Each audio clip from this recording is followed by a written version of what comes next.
அனைவருக்குமே வணக்கம். சற்று முன் கிடைத்திருக்கக்கூடிய ஒரு மிக மிக முக்கியமான செய்தி ஒன்று வெளியாகியுள்ளது. சற்று முன் செந்தில் பாலாஜியை அடித்திருச்சு சென்ற டெல்லி போலீஸ் உச்சநீதிமன்றம் இறுதி தீர்ப்பு இது மாதிரி செய்திகள் வெளியாகியிருக்கு. இதை பற்றி இந்த வீடியோவில் நம்ம முழுமையாக பார்க்க போகிறோம். அதுக்கு முன்னாடி நம்ம சேனலுக்கு இப்போ தான் நீங்கள் முதல் முறையாக வந்திருக்கீங்க அப்படின்னா மறக்காமல் நம்மளுடைய சேனலை சப்ஸ்கிரைப் பண்ணி சப்போர்ட் பண்ணுங்கள். வாங்க வீடியோக்குள்ளே போகலாம். பார்த்தீங்கன்னா செந்தில் பாலாஜி அவர்கள் பார்த்தீங்கன்னா ஏற்கனவே பார்த்தீங்கன்னா அதிமுகவில் இருக்கும்போது முதல்வர் ஸ்டாலின் அவர்கள் மீது தான் பார்த்தீங்கன்னா வழக்கு பதிவு செஞ்சுருந்தாங்க இல்லையா.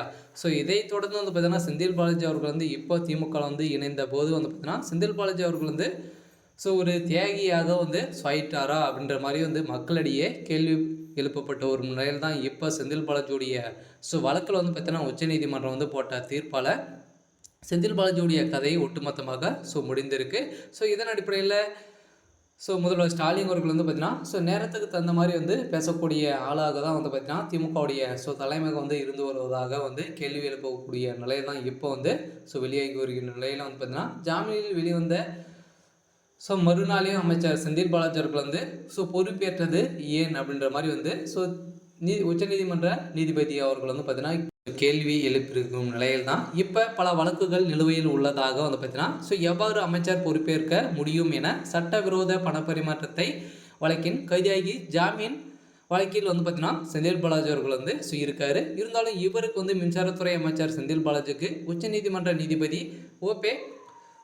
ஓகா கேள்வி எழுப்பியிருந்த நிலையில் இதன் அடிப்படையில் சட்டவிரோத பண பரிமாற்றத்தினை வழக்கில் ஓராண்டுக்கு மேலாக சிறையில் இருந்த செந்தில் பாலாஜி அண்மையில் ஜாமீனில் வெளிவந்தார். அப்போது அவர் ஜாமீனில் வந்ததும் ஒரே நாட்களில் அமைச்சராக மாற்றப்பட்ட இருந்த நிலையில் இதன் அடிப்படையில் செந்தில் பாலாஜிக்கு அவர் ஏற்கனவே வகித்து வந்த முக்கியத்துவம் வாய்ந்த பதவியாக தான் மின்சாரத்துறை அமைச்சர் மற்றும் மதுவிலக்கு அமைச்சராக பொறுப்பேற்றிருக்கும் நிலையில் இப்போ இந்த நிலையில் அமைச்சர் செந்தில் பாலாஜியின் ஜாமீனை எதிர்த்து வித்யகுமார் என்பவர் உச்சநீதிமன்றத்தில் மனு தாக்கல் செய்திருக்கும் நிலையில் அந்த மனுவானது நீதிபதி ஓகா அமர்வு முன்பு இன்று விசாரணைக்கு வந்திருந்த நிலையில் அப்போது நீதிபதி ஓகா மனுதாரின் குற்றச்சாட்டின் நியமனம் உள்ளது.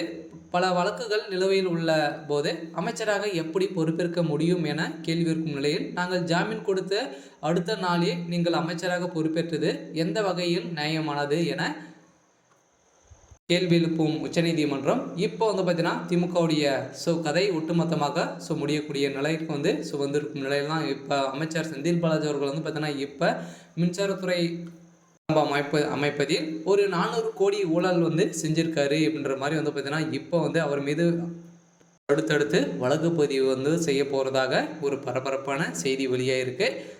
அதனால் செந்தில் பாலாஜியுடைய கதை என்ன ஆக போகுது அப்படின்றது தான் ஒரு பெரிய கேள்விக்குறியாக இருந்தாலும் அவருடைய வழக்கு மீண்டும் பார்த்திங்கன்னா ஒரு டிசம்பர் 13ஆம் தேதி ஒத்தி வைத்திருக்கும் நிலையில் தான் டிசம்பர் 13ஆம் தேதி இவருக்கு இறுதி தீர்ப்பு வழங்க போகிறதாக செய்தி வெளியாக இருக்குது. இருந்தாலும் என்ன நடக்க போகுது அப்படின்றத வெயிட் பண்ணி பார்க்கலாம். இது மாதிரி செய்திகளை தெரிஞ்சுக்கணும் அப்படின்னா மறக்காமல் நம்மளுடைய சேனலை சப்ஸ்கிரைப் பண்ணி சப்போர்ட் பண்ணுங்கள். தேங்க்யூ.